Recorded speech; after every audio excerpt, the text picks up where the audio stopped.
Hello दोस्तों, स्वागत है आप सभी के अपने चैनल आरके एक्सपर्ट क्लासेस में। तो यदि आप भी 20 फरवरी को साइंस यानी विज्ञान का फाइनल परीक्षा देने वाले हैं तो अभी की इस क्लास में हम लोग 20 फरवरी फाइनल परीक्षा के लिए साइंस यानी विज्ञान के सब्जेक्टिव क्वेश्चन आंसर देखेंगे जो आपके 20 फरवरी साइंस यानी विज्ञान के परीक्षा में पूछा जाएगा। तो आप लोग इस क्लास में अंत तक बने रहिएगा। अगर आप लोग ये सभी क्वेश्चन तैयार कर लेते हैं तो 100% आप लोग परीक्षा में जितना क्वेश्चन बनाना है उतना क्वेश्चन आप सही बना सकते हैं। तो जितना क्वेश्चन हम बताएंगे ये सभी क्वेश्चन आपको 100% याद होना चाहिए और कुछ क्वेश्चन आपको याद होगा, पहले से कुछ क्वेश्चन याद होगा इसी में के। तो जो क्वेश्चन याद नहीं होगा वह क्वेश्चन आप लोग ज़रूर याद कर लीजिएगा। तो आइए पहला नंबर क्वेश्चन देखते हैं। फर्स्ट क्वेश्चन यहाँ पर पूछा गया है कि प्रकाश के परावर्तन क्या है, नियमों को लिखे। ये प्रकाश के अपवर्तन और प्रकाश के परावर्तन आपको याद रखना है क्योंकि ये फिजिक्स में सबसे महत्वपूर्ण है। प्रकाश के अपवर्तन और प्रकाश के परावर्तन और दोनों का नियम भी आपको याद होना चाहिए। तो प्रकाश के अपवर्तन या प्रकाश के परावर्तन दोनों का दो नियम होता है। तो यहाँ पर उत्तर लिखा गया है कि प्रकाश के परावर्तन क्या है। तो प्रकाश की किरणें जब किसी चिकने सतह पर पड़ती हैं तो परावर्तित हो जाती हैं। यह घटना प्रकाश का परावर्तन कहलाता है। फिगर के माध्यम से समझिए। यहाँ पर देखिएगा ये आपतित किरण है और ये परावर्तित किरण है। यानी यहाँ पर ये आपतित किरण आ रहा है और यहाँ पर ये परावर्तित किरण जा रहा है और बीच में यहाँ पर अभिलंब है।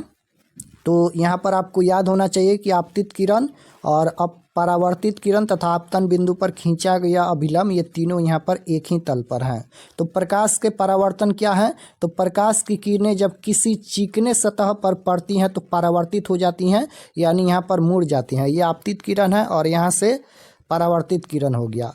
तो प्रकाश की किरणें जब किसी चिकने सतह पर पड़ती हैं तो परावर्तित हो जाती हैं। यह घटना प्रकाश का परावर्तन कहलाता है। उसके बाद ये फिगर आपको ज़रूर बनाना है और इसका नियम भी देख लीजिए क्योंकि नियम भी पूछा जाता है। अगर आप लोग इसका PDF लेना चाहते हैं तो इस नंबर पर आप लोग मैसेज कीजिएगा, व्हाट्सएप ग्रुप ज्वाइन कर लीजिएगा। बिल्कुल फ्री में इसका PDF मिल जाएगा और हम सेंड भी कर दिया है ग्रुप में।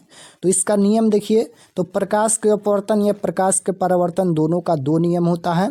तो प्रकाश के परावर्तन के दो नियम हैं। पहला नियम यहाँ पर है कि आपतित किरण, परावर्तित किरण और आपतन बिंदु पर खींचा गया अभिलंब सभी एक ही तल में होते हैं। ऊपर में हम लोग फिगर में देखे हैं कि आपतित किरण, परावर्तित किरण और आपतन बिंदु पर खींचा गया अभिलंब सभी एक ही तल में होते हैं। तो पहला नियम ये हो गया। दूसरा नियम है कि आपतन कोण हमेशा परावर्तन कोण के बराबर होता है। आपतन कोण हमेशा परावर्तन कोण के बराबर होता है। तो ये प्रकाश का परावर्तन का दो नियम हो गया। तो नियम भी आपको याद रखना है। उसके बाद यहाँ पर देखिएगा क्वेश्चन है 2 नंबर कि प्रकाश के अपवर्तन क्या है, नियमों को लिखे। यहाँ पर अपवर्तन पूछा गया है, वहाँ पर परावर्तन पूछा गया था, यहाँ पर अपवर्तन पूछा गया है। तो दोनों आपको याद होना चाहिए, प्रकाश के अपवर्तन और प्रकाश के परावर्तन। सबसे महत्वपूर्ण ये है प्रकाश के अपवर्तन। सबसे ज़्यादा बार ये क्वेश्चन पूछा गया है परीक्षा में फिजिक्स से। तो प्रकाश के अपवर्तन क्या है। तो इसका उत्तर यहाँ पर लिखा गया है कि जब प्रकाश एक माध्यम से दूसरे माध्यम अलग अलग प्रकाशीय घनत्व वाले में तिरछा होकर जाता है और वह अपने रास्ते से विचलित हो जाता है, यानी मुड़ जाता है। इसी प्रकाश का अपवर्तन कहता है, यानी इसी को हम लोग प्रकाश के अपवर्तन कहते हैं। इस घटना को प्रकाश का अपवर्तन कहा जाता है। एक बार और समझिएगा। जब प्रकाश एक माध्यम से दूसरे माध्यम में अलग अलग प्रकाशीय माध्यम वाले में तिरछा होकर जाता है तो वह अपने रास्ते से विचलित हो जाता है, यानी मुड़ जाता है। तो इसी घटना को हम लोग प्रकाश के अपवर्तन कहते हैं। फिगर देखिए, यहाँ पर ये फिगर आपको बनाना है। तो यहाँ पर देखिएगा ये आपतित किरण है, आपतित किरण यहाँ पर आ रहा है और यहाँ पर ध्यान से देखिएगा तो इस तरह से थोड़ा सा मुड़ा है और इसी मुड़ने की घटना को हम लोग प्रकाश के अपवर्तन कहते हैं। तो ये फिगर आपको बनाना है। ये विरल माध्यम है, ये सघन माध्यम है। तो इस प्रकार से ये फिगर आपको बनाना है और ये अभिलंब है। तो फिगर बनाने के बाद इसका नियम भी आपको याद होना चाहिए। प्रकाश के अपवर्तन के कितने नियम होते हैं? तो 2 नियम होते हैं। पहला नियम है प्रकाश के अपवर्तन के पहला नियम, आपतित किरण, अपवर्तित किरण और आपतन बिंदु से खींचा गया अभिलंब तीनों एक ही तल में होते हैं। फिगर में हम लोग देखे हैं कि आपतित किरण, अपवर्तित किरण और आपतन बिंदु से खींचा गया अभिलंब ये तीनों एक ही तल में होते हैं। दूसरा नियम है कि आपतन कोण की ज्या और अपवर्तन कोण की ज्या की निष्पत्ति एक स्थिर अंक होता है। यहाँ पर नीचे में देखिएगा स्थिर अंक होता है, यानी sine i by sine r. यहाँ पर आपको लिखना है ये साइन आई बट्टा में साइन आर है। स्थिरांक, इस स्थिरांक को पहले माध्यम की सापेक्ष दूसरे माध्यम का अपवर्तनांक कहा जाता है। अपवर्तन के दूसरे नियम को स्नेल का नियम भी कहा जाता है। अपवर्तन के दूसरे नियम को हम लोग स्नेल के नियम से भी जानते हैं, तो इसका नियम यहाँ पर लिखना है। उसके बाद क्वेश्चन नंबर 3 को देखिएगा। यहाँ पर पूछा गया है कि अवतल दर्पण के कोई 3 उपयोग लिखे। अवतल दर्पण के कोई 3 उपयोग यहाँ पर लिखना है, यानी कहाँ कहाँ उपयोग होता है अवतल दर्पण का 3 उपयोग लिखना है। तो पहला यहाँ पर है अवतल दर्पण के उपयोग। पहला है कि हजामत बनाने में बड़े बड़े सैलूनों में अवतल दर्पण का उपयोग होता है, क्योंकि अवतल दर्पण में बड़ा प्रतिबिंब बनता है। उसके बाद यहाँ पर है कि अवतल दर्पण के उपयोग से डॉक्टर आँख, नाक तथा गले का निरीक्षण करते हैं, यानी जांच करते हैं। अवतल दर्पण के उपयोग से डॉक्टर आँख, नाक तथा गले का जांच करते हैं। और तीसरा है कि मोटर गाड़ी के अग्रदीपों में परावर्तक सतह के रूप में भी अवतल दर्पण का उपयोग होता है। तो ये 3 उपयोग हो गया। उसके बाद क्वेश्चन नंबर 4 देखिएगा। यहाँ पर पूछा गया है कि वास्तविक प्रतिबिंब और आभासी प्रतिबिंब में अंतर लिखे। वास्तविक प्रतिबिंब और आभासी प्रतिबिंब में अंतर लिखना है। तो यहाँ पर ये वास्तविक प्रतिबिंब है और ये आभासी प्रतिबिंब है। तो पहला नंबर है कि प्रकाश की किरणें परावर्तन अथवा अपवर्तन के बाद एक बिंदु पर मिलती हैं तो वास्तविक प्रतिबिंब बनता है। जब प्रकाश की किरणें परावर्तन अथवा अपवर्तन के बाद जब एक बिंदु पर मिलती हैं तो कैसा प्रतिबिंब बनता है? वास्तविक प्रतिबिंब बनता है। वास्तविक प्रतिबिंब हमेशा उल्टा होता है, ये भी आपको याद होना चाहिए। उसके बाद आभासी प्रतिबिंब। तो आभासी प्रतिबिंब प्रकाश की किरणें परावर्तन अथवा अपवर्तन के बाद एक बिंदु पर नहीं मिलती हैं। एक बिंदु पर यहाँ पर मिलती हैं, लेकिन यहाँ पर आभासी प्रतिबिंब में नहीं मिलती हैं, बल्कि मिलती हुई मालूम पड़ती हैं। तो यहाँ पर ये आभासी प्रतिबिंब बनता है। और आभासी प्रतिबिंब हमेशा सीधा होता है। यहाँ पर लिखा भी है, देख लीजिए, यह उल्टा होता है और ये सीधा होता है। यानी वास्तविक प्रतिबिंब हमेशा सीधा होता है और आभासी प्रतिबिंब हमेशा उल्टा हो। यहाँ पर देखिएगा उल्टा होता है वास्तविक प्रतिबिंब और आभासी प्रतिबिंब यहाँ पर सीधा होता है। वास्तविक का मतलब उल्टा और आभासी का मतलब सीधा। उसके बाद यहाँ पर है वास्तविक प्रतिबिंब में कि यह पर्दे पर उतारा जा सकता है, यानी वास्तविक प्रतिबिंब को पर्दे पर उतारा जा सकता है, लेकिन आभासी प्रतिबिंब को पर्दे पर नहीं उतारा जा सकता है। तो यहाँ पर लिख दीजिएगा अंतर। उसके बाद क्वेश्चन नंबर 5 है। पूछा गया है यहाँ पर कि सौर कुकर का चरित्र वर्णन करे। तो इसका उत्तर है कि सौर कुकर एक उदाहरण है जो सूर्य के प्रकाश का उपयोग करके भोजन पकाने के लिए किया जाता है, और इसमें एक परावर्तक सतह जैसे दर्पण होती है जो सूर्य की किरणों को एक ऊष्मारोधी बक्स में केंद्रित करती हैं। बक्स के अंदर खाना पकाने के लिए रखा जाता है और इसे एक कांच के ढक्कन से ढक दिया जाता है। तो यहाँ तक इसका उत्तर लिखिएगा। उसके बाद क्वेश्चन नंबर 6 है। पूछा गया है यहाँ पर कि अवतल दर्पण का उपयोग सोलर कुकर में क्यों किया जाता है। अवतल दर्पण का उपयोग सोलर कुकर में भी किया जाता है। तो क्यों किया जाता है? तो इसका उत्तर है कि जब प्रकाश की किरणों को प्रधान अक्ष के समांतर भेजा जाता है तो परावर्तन के बाद फोकस पर जमा हो जाती हैं, और इस गुण के कारण ही अवतल दर्पण का उपयोग सोलर कुकर में किया जाता है। उसके बाद क्वेश्चन नंबर 7 यहाँ पर पूछा गया है कि गाड़ियों के हेडलाइट में अवतल दर्पण का उपयोग क्यों किया जाता है। तो जब प्रकाश की किरण को फोकस से भेजा जाता है, जब प्रकाश की किरण को फोकस से भेजा जाता है तो वह प्रधान अक्ष के समानांतर हो जाती हैं। इस गुण के कारण अवतल दर्पण का उपयोग गाड़ियों के हेडलाइट में किया जाता है। उसके बाद क्वेश्चन नंबर 8 यहाँ पर है कि अवतल दर्पण और उत्तल दर्पण में अंतर स्पष्ट करें। यहाँ पर दर्पण है, लेंस भी आपको याद रखना है, अवतल लेंस उत्तल लेंस में अंतर, लेकिन यहाँ पर पूछा गया है दर्पण, अवतल दर्पण और उत्तल दर्पण में अंतर लिखना है। तो यहाँ पर ये उत्तल दर्पण है और यहाँ पर ये अवतल दर्पण है। तो उत्तल दर्पण में क्या होता है, तो उत्तल दर्पण का परावर्तक सतह बाहर की ओर होता है, उत्तल दर्पण का परावर्तक सतह बाहर की ओर होता है, लेकिन अवतल दर्पण का परावर्तक सतह भीतर की ओर वक्रित होता है। उसके बाद है उत्तल दर्पण में कि उत्तल दर्पण का दृष्टि क्षेत्र काफ़ी बड़ा होता है, लेकिन अवतल दर्पण में दृष्टि क्षेत्र उत्तल दर्पण की तुलना में काफ़ी कम होता है। उसके बाद है यहाँ पर उत्तल दर्पण में कि उत्तल दर्पण में वस्तु का हमेशा आभासी प्रतिबिंब बनता है, उत्तल दर्पण में हमेशा वस्तु का हमेशा आभासी प्रतिबिंब बनता है, लेकिन अवतल दर्पण में कैसा प्रतिबिंब बनता है, तो इसमें वस्तु का आभासी और वास्तविक दोनों प्रकार के प्रतिबिंब बनते हैं। यानी अवतल दर्पण में वास्तविक और आभासी दोनों प्रकार के प्रतिबिंब बन सकते हैं, लेकिन उत्तल दर्पण में हमेशा आभासी प्रतिबिंब बनता है। उसके बाद यहाँ पर देखिएगा उत्तल दर्पण में कि यह दर्पणों वाहनों में साइड मिरर के काम करता है। यानी साइड मिरर के रूप में किसका उपयोग होता है, ऑब्जेक्टिव में भी हम पढ़ाए हैं, तो साइड मिरर के रूप में उत्तल दर्पण का उपयोग होता है। तो यहाँ पर लिखा है कि यह दर्पण वाहनों में साइड मिरर का काम करता है। उत्तल दर्पण का फोकस दूरी धनात्मक होता है, यानी प्लस का होता है। उत्तल दर्पण की फोकस दूरी कैसा होता है, प्लस का होता है, पॉजिटिव होता है। उसके बाद यहाँ पर है कि यह दर्पण वाहनों के अग्रदीप में उपयोगी है, यानी अवतल दर्पण वाहन के अग्रदीप में होता है अवतल दर्पण का उपयोग। उसके बाद है अवतल दर्पण का फोकस दूरी ऋणात्मक होता है, यानी माइनस का होता है, आपको याद होना चाहिए। तो ये हो गया अवतल दर्पण उत्तल दर्पण में अंतर। उसके बाद यहाँ पर देखिएगा क्वेश्चन नंबर 9 है।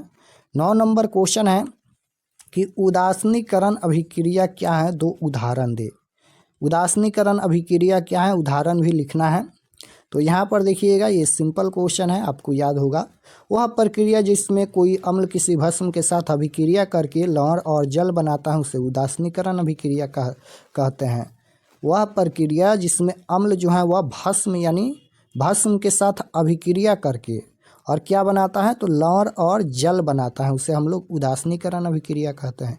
एग्जाम्पल यहाँ पर समझिएगा कि अम्ल प्लस भस्म अभिक्रिया करके लवण और जल बनाता है। यहाँ पर लिखा गया है HCl, ये हाइड्रोक्लोरिक अम्ल है। HCl क्या है, तो यह एक अम्ल है। और यहाँ पर NaOH ये क्या है, तो यह एक भस्म है। और अभिक्रिया करके यहाँ पर देखिएगा ये लवण हो जाएगा NaCl सोडियम क्लोराइड और प्लस में यहाँ पर H2O यानी जल। तो यहाँ पर अम्ल किसी भस्म के साथ अभिक्रिया करके लवण तथा जल का निर्माण करता है, उसे हम लोग उदासीनीकरण अभिक्रिया कहते हैं। उसके बाद समतल दर्पण के 2 उपयोग लिखे, तो सोलर कुकर के परावर्तक सतह के रूप में होता है और चेहरा देखने के लिए समतल दर्पण का उपयोग होता है। उसके बाद 10 नंबर क्वेश्चन है कि शोषण को ऊष्माक्षेपीय अभिक्रिया क्यों कहते हैं। शोषण को ऊष्माक्षेपीय अभिक्रिया कहा जाता है, क्यों कहा जाता है, तो शोषण को ऊष्माक्षेपीय अभिक्रिया इसलिए कहा जाता है क्योंकि इस प्रक्रिया में ऊर्जा यानी गर्मी उत्पन्न होती है। शोषण अभिक्रिया में क्या होता है, तो ऊर्जा उत्पन्न होती है यानी गर्मी उत्पन्न होती है। जब हम सांस लेते हैं तो ग्लूकोज ऑक्सीजन के साथ मिलकर कार्बन डाइऑक्साइड और पानी बनाता है। इस प्रक्रिया में ऊर्जा मुक्त होती है यानी ऊर्जा निकलती है जो ATP के रूप में जमा होती है, जिसे शरीर विभिन्न कार्यों के लिए उपयोग करता है। तो यहाँ तक इसका उत्तर लिखना है। उसके बाद क्वेश्चन नंबर 11 देखिएगा, यहाँ पर पूछा गया है कि गोलीय दर्पणों द्वारा परावर्तन के लिए नई कार्तीय चिन्ह परिपाटी दर्शाए। तो इसका उत्तर है कि बिंब सदैव दर्पण की बाईं ओर रखा जाता है। इसका अर्थ है कि दर्पण पर बिंब से प्रकाश बाईं ओर से आपतित होती हैं। दूसरा है कि मुख्य अक्ष के समांतर सभी दूरियां दर्पण के ध्रुव से मापी जाती हैं। उसके बाद है कि मूल बिंदु के दाईं ओर प्लस यहाँ पर x अक्ष के अनुदिश मापी गई दूरियां धनात्मक मानी जाती हैं, जबकि मूल बिंदु से बाईं ओर यानी दाईं ओर यहाँ पर प्लस है, बाईं ओर माइनस है। तो -x अक्ष के अनुदिश मापी गई दूरियां ऋणात्मक मानी जाती हैं। तो यहाँ तक इसका उत्तर लिखना है।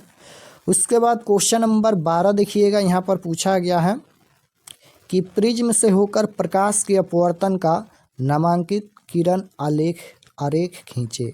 यहाँ पर चित्र बनाना है, फिगर बनाना है, प्रिज्म से होकर प्रकाश के अपवर्तन का फिगर बनाना है। तो इस प्रकार से फिगर बनाइएगा, देख लीजिए ध्यान से। उसके बाद यहाँ पर 13 नंबर क्वेश्चन है कि उत्तल लेंस को अभिसारी लेंस क्यों कहा जाता है। उत्तल लेंस को अभिसारी लेंस कहा जाता है और अवतल लेंस को अपसारी लेंस कहा जाता है। आपको याद होना चाहिए कि उत्तल लेंस को अभिसारी लेंस और अवतल लेंस को अपसारी लेंस कहा जाता है। क्यों कहा जाता है यहाँ पर पूछा गया है। तो देखिए यहाँ पर इसका उत्तर है, उत्तल लेंस को अभिसारी लेंस इसलिए कहा जाता है कि अक्ष के समांतर चलने वाली सभी आपतित किरणें लेंस से अपवर्तित होकर मुख्य अक्ष के एक बिंदु F पर संचित्र होती है, अतः उत्तल लेंस को अभिसारी लेंस कहा जाता है। फिगर बनाइएगा, यहाँ पर इस प्रकार से ये फिगर बनाइएगा। ये उत्तल लेंस है, इस प्रकार से ये फोकस है, फिगर बना लीजिएगा। उसके बाद यहाँ पर 14 नंबर क्वेश्चन देखिए पूछा गया है कि अवतल लेंस को अपसारी लेंस क्यों कहते हैं। अब यहाँ पर अवतल लेंस को अपसारी लेंस क्यों कहते हैं, तो अवतल लेंस के द्वारा समांतर प्रकाश की किरणें आपतन के यहाँ पर बाद होगा, आपतन के बाद अपवर्तित होकर आपस में फैलती जाती हैं, यानी अवतल लेंस प्रकाश की समांतर किरणों को अपसारित कर देता है।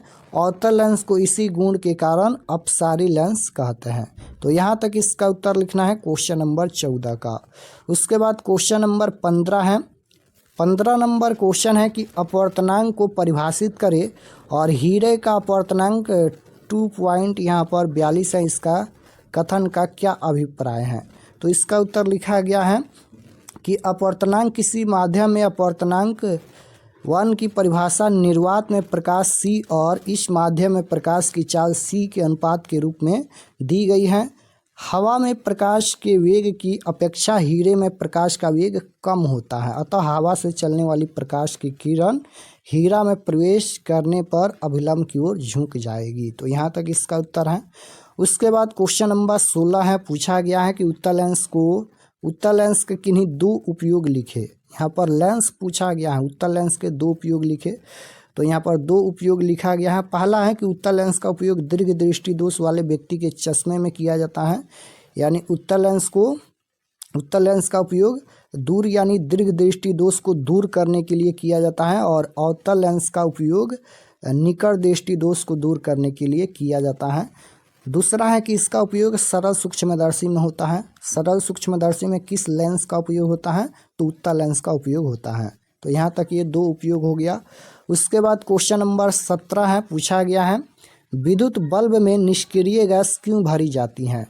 विद्युत बल्ब में निष्क्रिय गैस क्यों भरी जाती हैं, तो निष्क्रिय गैस भरने से इसका टंगस्टन तंतु नहीं जलता है। विद्युत बल्ब में निष्क्रिय गैस भरने से क्या होता है, तो इसका टंगस्टन तंतु नहीं जलता है। नाइट्रोजन, आर्गन इत्यादि ये निष्क्रिय गैस है। नाइट्रोजन, आर्गन ये निष्क्रिय गैस है। निष्क्रिय गैस में तंतु वाष्पीकरण नहीं हो पाता है और इसलिए विद्युत बल्ब में निष्क्रिय गैस भरी जाती है। तो यहाँ तक इसका उत्तर है। उसके बाद क्वेश्चन नंबर 18 देखिएगा, पूछा गया है कि प्रत्यवर्ती धारा एवं दृष्टि धारा में अंतर लिखे। यहाँ पर अंतर लिखना है। प्रत्यवर्ती धारा ये AC होता है, दृष्टि धारा ये DC होता है। तो AC और DC में अंतर लिखना है। तो यहाँ पर अंतर लिखा गया है। AC यानी प्रत्यवर्ती धारा में पहला नंबर है कि धारा का मान तथा दिशा समय के साथ बदल जाते हैं। किसमें, तो AC में धारा का मान तथा दिशा समय के साथ बदल जाता है, लेकिन DC यानी दृष्टि धारा में केवल दृष्टि धारा का परिणाम बदलता है। इसे आसानी से उत्पन्न किया जा सकता है। AC धारा को आसानी से उत्पन्न किया जा सकता है और इसे सुगमतापूर्वक DC में रूपांतरित किया जा सकता है। यह DC की अपेक्षा अधिक घातक होता है और यह चालक की ऊपरी सतह पर प्रभावित होता है। उसके बाद है कि इसे उत्पन्न करने में कठिनाई है और इसे AC में बदलने में काफ़ी कठिनाई होती है। यह AC की अपेक्षा कम घातक होता है और यह चालक के भीतरी भाग से प्रभावित होता है। तो यहाँ तक इसका आंसर लिखना है। उसके बाद क्वेश्चन नंबर 19 है, वियोजन अभिक्रिया किसे कहते हैं। वियोजन अभिक्रिया किसे कहते हैं, वैसे रासायनिक अभिक्रिया जिसमें एक अभिकारक टूट कर 2 या 2 से अधिक उत्पाद में बदल जाता है उससे हम लोग वियोजन अभिक्रिया कहते हैं। वियोजन अभिक्रिया में क्या होता है, तो यहाँ पर एक अभिकारक टूटता है और दो या दो से अधिक उत्पाद में बदल जाता है, उसे वियोजन अभिक्रिया कहते हैं।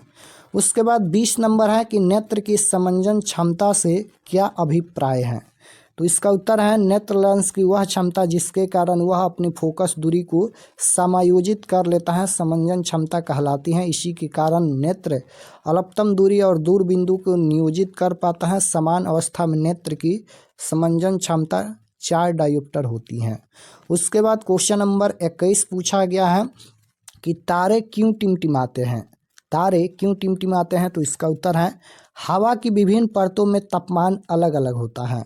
हवा की विभिन्न परतों में तापमान अलग अलग होता है और इस कारण उसका घनत्व भी कम होता है, इसलिए तारों से आता प्रकाश इन वायु परतों में विभिन्न मात्रा में अपवर्तित होता रहता है। अतः इसी कारण तारे हमारे नेत्रों में टिमटिमाते प्रतीत होते हैं।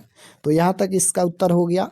उसके बाद क्वेश्चन नंबर यहाँ पर देखिएगा, ये क्वेश्चन है उत्तल लेंस और अवतल लेंस में अंतर लिखना है। यहाँ पर लेंस पूछा गया है। ऊपर में हम लोग उत्तल दर्पण और अवतल दर्पण में अंतर देखे थे, लेकिन यहाँ पर लेंस है। तो ये उत्तल लेंस है और ये अवतल लेंस है। इसका चित्र भी यहाँ पर बनाया गया है। उत्तल लेंस का चित्र यहाँ पर इस प्रकार से ये बनाया जाता है और अवतल लेंस का चित्र यहाँ पर कुछ इस प्रकार से बनाया जाता है। देख लीजिए, फिगर भी आपको बनाना आना चाहिए। तो उत्तल लेंस में पहला नंबर है कि इसके किनारे का भाग पतला और बीच का भाग मोटा होता है। यहाँ पर देख लीजिएगा, फिगर में कुछ इस प्रकार से दिखाया गया है कि किनारे का भाग पतला होता है, लेकिन यहाँ पर देखिएगा ये बीच का भाग मोटा होता है। लेकिन इसमें क्या होता है, किनारे का भाग मोटा होता है और बीच का भाग यहाँ पर पतला होता है। देख सकते हो, बीच का भाग पतला है। उसके बाद है कि इसमें वस्तु से बड़ा प्रतिबिंब बनता है। उत्तल लेंस में वस्तु से बड़ा प्रतिबिंब बनता है, लेकिन इसमें वस्तु से छोटा प्रतिबिंब बनता है। अवतल लेंस में वस्तु से छोटा प्रतिबिंब बनता है और इसमें वास्तविक और काल्पनिक दोनों प्रकार के प्रतिबिंब बनते हैं। उत्तल लेंस में वास्तविक तथा यहाँ पर काल्पनिक दोनों प्रकार के प्रतिबिंब बनते हैं, लेकिन इसमें केवल काल्पनिक प्रतिबिंब बनता है अवतल लेंस में। इसमें उल्टा प्रतिबिंब बनता है और इसमें सीधा प्रतिबिंब बनता है। यह अपवर्तित किरणों को अभिसारित करता है और यह अपवर्तित किरणों को अपसारित करता है। उसके बाद क्वेश्चन नंबर 22 देखिएगा, पूछा गया है कि एक गोलीय दर्पण की वक्रता त्रिज्या 20 सेंटीमीटर है, तो इसकी फोकस दूरी क्या होगी। यहाँ पर गोलीय दर्पण की वक्रता त्रिज्या 20 सेंटीमीटर दिया गया है, यानी आर का वैल्यू यहाँ पर 20 सेंटीमीटर दिया गया है। तो यहाँ पर पूछा गया है फोकस दूरी, यानी यहाँ पर एफ का वैल्यू पूछा गया है। तो एफ बराबर फार्मूला होता है r/2, यानी वक्रता त्रिज्या 20 है, 20/10, यहाँ पर 20/2 हो जाएगा। तो इसका आंसर कितना आएगा, 10 सेंटीमीटर आएगा। तो यहाँ पर 10 सेंटीमीटर इसकी फोकस दूरी होगी, प्लस की होगी। तो इस प्रकार से सॉल्व कीजिएगा। और यहाँ पर देखिएगा, फोकस दूरी पूछा गया है, लेकिन परीक्षा में हो सकता है वक्रता त्रिज्या भी पूछा जाए। तो दोनों फार्मूला आपको याद होना चाहिए। एक फार्मूला r बराबर होता है 2f और एक फार्मूला होता है f बराबर r/2। तो यहाँ पर ये है वक्रता त्रिज्या का फार्मूला और ये है फोकस दूरी का फार्मूला। क्वेश्चन नंबर 23 देखिएगा, पूछा गया है कि विद्युत धारा को परिभाषित कर इसका मान यानी मात्रक लिखे। विद्युत धारा क्या है, तो इकाई समय में आवेश के प्रवाह को विद्युत धारा कहते हैं। विद्युत धारा बराबर क्या होता है, आवेश बटा समय होता है और इसका सही मात्रक एम्पियर होता है। विद्युत धारा का सही मात्रक क्या होता है, एम्पियर। तो objective subjective question answer PDF download करने के लिए गूगल पर चले आना है और आपको सर्च करना है RK एक्सपर्ट क्लासेस। इसी चैनल का नाम आपको गूगल में सर्च करना है RK एक्सपर्ट क्लासेस। तो जैसे ही गूगल पर सर्च करेंगे RK एक्सपर्ट क्लासेस, तो आपके सामने इस प्रकार से फर्स्ट पेज आएगा। इस पर आपको क्लिक करना है। जैसे ही क्लिक करेंगे, क्लिक करने के बाद ये ओपन हो जाएगा। ओपन होने के बाद आपको नीचे आना है क्लास 10th के सेक्शन में। तो यहाँ पर देख सकते हो, ये क्लास 10th का सेक्शन है। और जैसे आपको साइंस का क्वेश्चन पेपर देखना है, तो यहाँ पर देखिएगा 21 फरवरी class 10th science question paper answer key 2026, इस पर आपको क्लिक करना है। क्लिक करने के बाद ये ओपन हो जाएगा। नीचे आएंगे तो सब्जेक्ट ये साइंस का पेज खुला है। एग्जाम डेट 21 तारीख को होने वाला है और ये सभी परीक्षा से संबंधित जानकारी लिखा गया है, आप लोग इसे पढ़ लीजिएगा। और यहाँ पर देखिएगा ऑब्जेक्टिव पीडीएफ, इसके सामने डाउनलोड पर क्लिक करेंगे तो ऑब्जेक्टिव पीडीएफ ओपन होगा और सब्जेक्टिव पीडीएफ के लिए इस पर डाउनलोड करेंगे तो सब्जेक्टिव पीडीएफ डाउनलोड होगा। तो यहाँ से आकर आप लोग ऑब्जेक्टिव सब्जेक्टिव पीडीएफ डाउनलोड कर लीजिए। चलिए हम क्लिक करते हैं डाउनलोड करने के लिए। तो यहाँ पर देख सकते हो आपके सामने ये सब्जेक्टिव पीडीएफ ओपन हो गया। तो यहाँ से आकर आप लोग सभी पीडीएफ डाउनलोड कर लीजिए।